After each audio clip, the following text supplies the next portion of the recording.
हरे Krishna.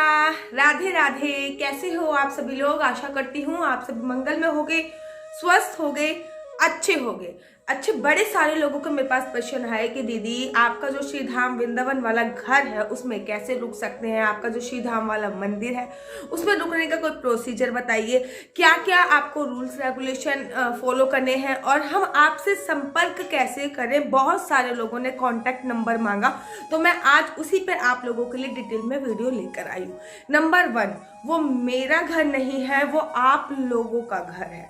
Number दूसरा question कि मैं कब से ये सेवार्थ बना हुआ है, 4 साल होने वाली है और 4 साल से हमने इसको सेवा भाव से ही दे रखा है। जब से ये बना था 2017 में ये बना था, 2017 में इसका उद्घाटन हुआ था और 2017 से ही ये सेवा भाव में हमने दिया हुआ है। नीचे के 2 कमरे हमने सेवा भाव में दे रखे हैं, ऊपर 2 कमरे हमने अपने पर्सनल यूज के लिए ले रखे हैं। दीदी क्या आप श्रीधाम वृंदावन में ही रहते हो? मैं 3.5-4 साल श्रीधाम वृंदावन में रही हूँ, उसके बाद मेरी शादी हो गई और मैं गाजियाबाद में सेटल हो गई यहाँ पर आकर। लेकिन हाँ, महीने में 1 बार या फिर महीने में मैं 2 बार श्रीधाम वृंदावन जाती हूँ।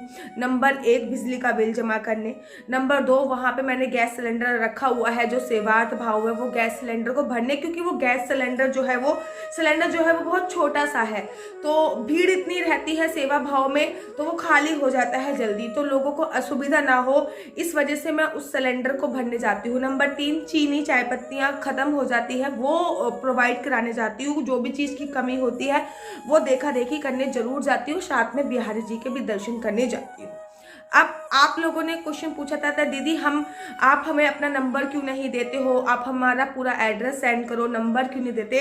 तो मैं आपको पहले ही क्लियर कर दूं कि मैंने जो वीडियो बनाई थी कि आप लोग आके रह सकते हो इस श्रीधाम वृंदावन वाले घर में, तो बिल्कुल वो आपका ही है। मैं अभी भी बोल रही हूँ कि वो आपका ही है, लेकिन मैं नंबर नहीं शेयर कर सकती क्योंकि मैंने मेल आईडी शेयर करी हुई है, इंस्टाग्राम आईडी शेयर करी हुई है। मेल आईडी पे आप यकीन नहीं मानोगे मेरे पास 10,000 से ज़्यादा मेल आए हुए हैं कि दीदी हमें रूम की रिक्वायरमेंट है, हमें रूम की रिक्वायरमेंट है, हमें रूम की रिक्वायरमेंट है। 10,000 से भी ज़्यादा मेरे पास मेल है। अपनी कैपेसिटी के अनुसार मैं सभी मेलों का रिप्लाई करने की कोशिश करती हूँ। मैंने बोला ना कि मैं खुद गृहस्थ जीवन में हूँ तो उसके अकॉर्डिंग जो मेरे से बन पड़ रहा है मैं वो कर रही हूँ। तीसरा क्वेश्चन कि दीदी कोई लोगों का मैसेज आया कि दीदी हम बस लेके आना चाहते हैं तो क्या आपके घर में या फिर आपके मंदिर में जो श्रीधाम वृंदावन वाला है उसमें जगह मिल जाएगी? डेफिनेटली मिल जाएगी, लेकिन मैंने आपको बोला ना बहुत सारे लोगों के मैसेज ये भी था दीदी 10 दिन के लिए जगह मिल जाएगी, 10 लोगों के लिए जगह हो जाएगी क्या, या दीदी 15 लोगों के लिए जगह हो जाएगी। तो गर्मियों में तो 10 लोगों के लिए जगह हो सकती है, लेकिन सर्दियों में मैंने वहाँ पे केवल और केवल 5 कंबल रख रखे हैं। मेरे पे इतनी ही कैपेसिटी थी, इससे ज़्यादा मेरे पास कैपेसिटी नहीं थी। मैं रखूँगी धीरे धीरे करूँगी, मैं मना नहीं कर रही हूँ, लेकिन मैंने वहाँ पे 5 कंबल रखे हुए हैं जो कि सर्दियों के अकॉर्डिंग बहुत कम है, क्योंकि अभी कुछ दिनों पहले बहुत नए साल पे बहुत ज़्यादा भीड़ हो गई थी तो लोगों को एक एक कंबल मिल पाया, वो उनको बहुत ज़्यादा ठंड लग गई और ठंड लगने के बावजूद उनको फीवर भी आ गया था। तो मैं आप लोगों से हाथ जोड़ कर अनुरोध करना चाहती हूँ कि सर्दियों में तो 3 से 4 लोगों की ही व्यवस्था हो पाएगी क्योंकि कंबल की वहाँ पे बहुत ज़्यादा कमी है। मैं धीरे धीरे व्यवस्था कर रही हूँ, मैं मना नहीं कर रही हूँ, लेकिन हाँ गर्मियों में उड़ीसा से एक बार 20 लोगों का ग्रुप आया था और वो 20 के 20 लोग वहाँ पे रहे थे। एक बार दिल्ली से 20 लोगों का ग्रुप आया था, वो भी वहाँ पे रहे थे। तो 20 लोग आराम से उस घर में रह सकते हैं, लेकिन सर्दियों में कंबल की व्यवस्था की वजह से वहाँ पे रहना थोड़ा ठंड ज़्यादा लगती है, मुश्किल हो जाता है। बहुत सारे लोगों ने क्वेश्चन पूछा कि दीदी आप चार्ज क्या करती हो, दीदी आप कितने पैसे लेते हो? तो मैं वहाँ पे आप लोगों के रुकवाने का एक भी पैसा नहीं लेती हूँ, ये सेवा फ्री ऑफ कॉस्ट है। अब बड़े सारे लोगों ने मैसेज, लड़के हैं जो उन्होंने मेरे को मैसेज किया कि हम वृंदावन घूमने आना चाहते हैं, हमें आपके यहाँ पे रहने के लिए जगह मिल जाएगी। तो मैं हाथ जोड़कर अनुरोध करना चाहूँगी कि जो वृंदावन घूमने आ रहे हैं उनके लिए मेरे घर में या फिर आपके घर में मेरे मंदिर में कोई जगह नहीं है।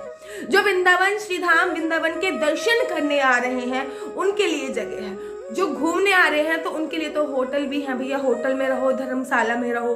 अब दूसरी बात जो एक बहुत ज़्यादा कॉमन की दीदी हम 5 लड़के हैं, क्या हमें जगह मिल जाएगी? तो केवल लड़कों के लिए मैं अपना घर नहीं देती हूँ, मैं अपना घर केवल उन्हीं लोगों को देती हूँ जो बहुत ज़्यादा नीडी हैं। और आप लोगों से मैं दोबारा बोलना चाहूँगी, इफ़ इन केस आप में सच्ची में सामर्थ्य नहीं है धर्मशाला या फिर होटल में रुकने की, तभी आप मेरे इस घर में रुकिए, क्योंकि मैं चाहती हूँ कि जो बहुत ज़्यादा नीडी लोग हैं, जिनको बहुत ज़्यादा दिल से आवश्यकता है, जिनके पास बिल्कुल भी थोड़ा बहुत भी अमाउंट नहीं होता पे करने के लिए, उन लोगों के लिए मैं वही व्यवस्था कर सकूं। बहुत सारे मैंने लड़कों को ऐसा देखा कि वो गाड़ी से आते हैं और आके रहते हैं। तो मेरे ख्याल से जब आप गाड़ी से आ रहे हो अपना पेट्रोल या डीजल या फिर खर्च करके, तो आप होटल भी ले सकते हो। तो बहुत ज़्यादा जो नीडी लोग हैं, ये व्यवस्था मैंने उनके लिए करी हुई है। नंबर तीसरी बात, वहाँ पे इस समय सर्दी पड़ रही है, तो वहाँ पे अभी गर्म पानी प्रोवाइड नहीं हो सकता है, आपको गैस में ही गर्म पानी गर्म करना पड़ेगा, गैस में ही। और आपको साफ सफाई का, क्योंकि वहाँ पे अभी मैंने गीजर नहीं लगवाया है, मैंने बोला ना, मैं जल्दी जल्दी जितनी मेरे से व्यवस्था हो रही है मैं टाइम टू टाइम वो कर रही हूँ। मैं जल्दी से गीजर भी लगवाऊंगी, मैं जल्दी से बड़ा सिलेंडर भी लेके आऊंगी, मैं जल्दी से कंबल भी आप लोगों के लिए प्रोवाइड करवा पाऊंगी। और अब बात कर लेते हैं कि कैसे लोग उसमें रह सकते हैं। तो आपको मेरे को कम से कम आने से पूर्व, कुछ लोगों के मैसेज आए, हम कल आ रहे हैं, क्या रहने की व्यवस्था हो जाएगी? तो मैंने आपसे बोला ना, अप्रैल तक के लिए रूम बुक हैं और अभी जनवरी चल रही है। आप सोचिए कि अप्रैल तक के लिए लोगों ने रूम बुक कर दिए हैं। आपको आने से 1 हफ्ता पूर्व मुझे सूचित करना होगा, मेल आईडी पे या फिर इंस्टाग्राम आईडी पर आपको मेरे को सूचना देनी पड़ेगी कि दीदी मैं इतनी तारीख को आ रहा हूँ या फिर आ रही हूँ, हम लोग इतने लोग हैं, क्या रूम की व्यवस्था मिल सकती है? तो फिर मैं डेफिनेटली आपको बताऊंगी, रूम अवेलेबल होएगा तो भी बताऊंगी, रूम अवेलेबल नहीं होगा तो भी आपको बताऊंगी। दूसरी बात, आपको मेरे पास अपना आधार कार्ड जरूर भेजना है, क्योंकि मथुरा वृंदावन में एक जो बांग्लादेशी हैं वो बहुत ज़्यादा रहते हैं, किसी न किसी नाम बदलकर। तो आप होटल में भी रहते हैं या धर्मशाला में भी रहते हैं, तो एक आईडी प्रूफ आपको देना होता है। तो आपको जब रहने के लिए रूम मैं वहाँ पे प्रोवाइड कराऊंगी, तो आपको एक आईडी प्रूफ बाकायदा मुझे देना ही पड़ेगा किसी भी कीमत पे, चाहे वो आप मेरे को मेल कर दीजिए, चाहे वो आप मेरे को इंस्टाग्राम पे भेज दीजिए। तीसरी चीज, आपको जब भी आप आ रहे हैं तो आपको सफाई का विशेष ध्यान रखना है, क्योंकि मैं वहाँ पे नहीं होती हूँ। झाड़ू की सुविधा मैंने वहाँ पे दे रखी है, आप प्लीज झाड़ू लगा के आइए और साफ सफाई का पूरा विशेष ध्यान रखें, ताकि जो दूसरे लोग आ रहे हैं उनको किसी भी प्रकार की कोई परेशानी ना हो। मैं जब 15 दिन में या 1 महीने में जाती हूँ तो मैं बाकायदा उसको क्लीन करती हुई जाती हूँ, क्लीन करके पूरा साफ करके ही आती हूँ। तो लेकिन जब आप भी जा रहे हो तो आपको भी सफाई का विशेष ध्यान देना है। जो बूढ़े बुजुर्ग, बहुत सारे लोगों का मेरे पास मैसेज आया कि दीदी हम ये इस पोजीशन पे हैं, उस पोजीशन है, जैसे कि एक लेडीज़ का मेरे पास मैसेज आया कि मेरे रिलेशन, मैं उनकी बहन हूँ, गोस्वामी जी की बहन हूँ और ये हूँ, फलाना हूँ, और अच्छा हुआ आपने ये प्रोवाइड करा दिया, जब मैं अपने फ्रेंडों के साथ आऊँगी तो मेरी फ्रेंड यहाँ पे रहेगी और मैं अपने गोस्वामी जी मेरे भैया हैं, मैं वहाँ पे रहूँगी। तो आप लोगों के लिए नहीं है, मैं आपसे बोल रही हूँ ना, जो बहुत ज़्यादा नीडी लोग हैं, जिनको रियल ही ज़रूरत है, उन लोगों के लिए मैंने वो व्यवस्था करी हुई है। जो दर्शन करने आते हैं लेकिन 1000-1500 रुपए का कमरा अफोर्ड नहीं कर सकते हैं, ये व्यवस्था मैंने उन लोगों के लिए करी हुई है।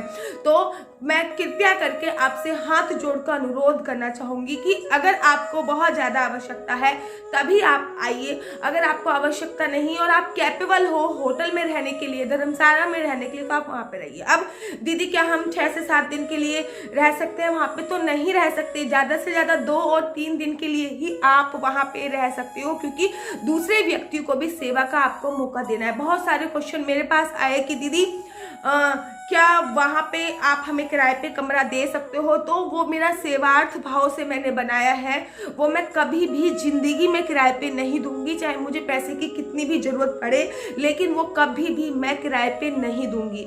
तो ये सारे क्वेश्चन आप लोगों के थे श्रीधाम वृंदावन में जो हमारा घर है उसको लेकर, तो शायद मैंने आज आपके डाउट क्लियर कर दिया। अब आप मुझसे कैसे संपर्क कर सकते हो, मेरी ईमेल आईडी मैं आप लोगों को डिस्क्रिप्शन बॉक्स में दे दूंगी और मेरी इंस्टाग्राम आईडी भी मैं आपको नीचे डिस्क्रिप्शन बॉक्स में दे दूंगी।